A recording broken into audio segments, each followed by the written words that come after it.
திராவிட முன்னேற்ற கழகம்தான் உண்மையான மக்கள் இயக்கம். மக்களுக்காகவே தன்னை அர்ப்பணித்துக் கொண்ட இயக்கம், மக்களுக்காகவே தன்னை அர்ப்பணித்த தலைமையை கொண்ட ஒரு இயக்கம். மக்களால் நான், மக்களுக்காகவே நான் என்பதை அடிக்கடி சொல்லி வருகிறேன். அதை போலவே மக்களால் எனது தலைமையிலான அரசு, மக்களுக்காகவே எனது தலைமையிலான அரசு என்பதையும் சொல்லிக் கொள்ள விரும்புகிறேன்.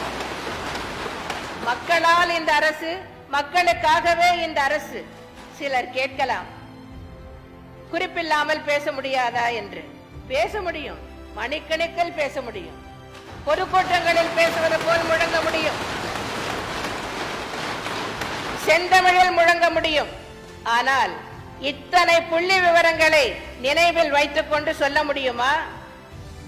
ஒவ்வொரு துறையை எடுத்துக்கொண்டாலும் 36 துறைகள் இருக்கின்றன அரசாங்கத்தில். ஒவ்வொரு துறையை எடுத்துக்கொண்டாலும் நாங்கள் செய்திருக்கின்ற சாதனைகளை சொல்ல வேண்டுமானால் ஒரு துறைக்கு ஒரு நாள் தேவை, ஒரு நாள் முழுவதும் தேவை. அப்படியானால் இந்த 5 ஆண்டு காலத்தில் நாங்கள் செய்துள்ள சாதனைகள் முழுவதையும் சொல்லி முடிக்க வேண்டும் என்றால் 36 நாட்கள் நான் பதிலுரை இங்கே வழங்க வேண்டும். 36 நாட்கள் இந்த அவை கூட வேண்டும்.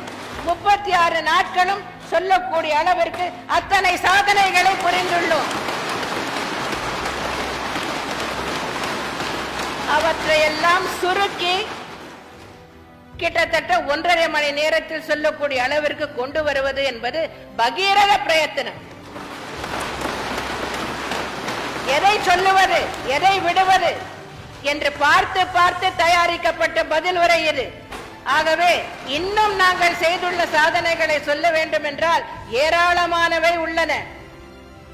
ஆனால் நான் குறிப்பிட விரும்புவது என்னவென்றால், எங்களுடைய செயல்பாடு, எங்களுடைய திட்டங்கள் எல்லாமே மக்களுக்காகத்தான். எங்களை பொறுத்தவரை எந்த சுயநலமும் இல்லை, பொதுநலம்தான், மக்கள் நலம்தான்.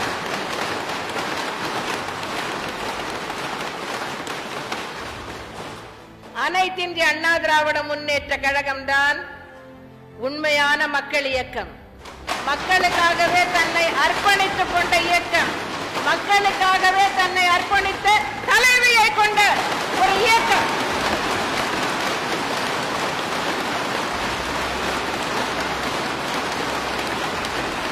இந்த இயக்கம் இருக்கின்ற வரை, நான் இருக்கின்ற வரை இந்த இயக்கம் மென்மேலும் மென்மேலும் தமிழர்கள் வாழ்வு வளம் பெற செயல்படும்.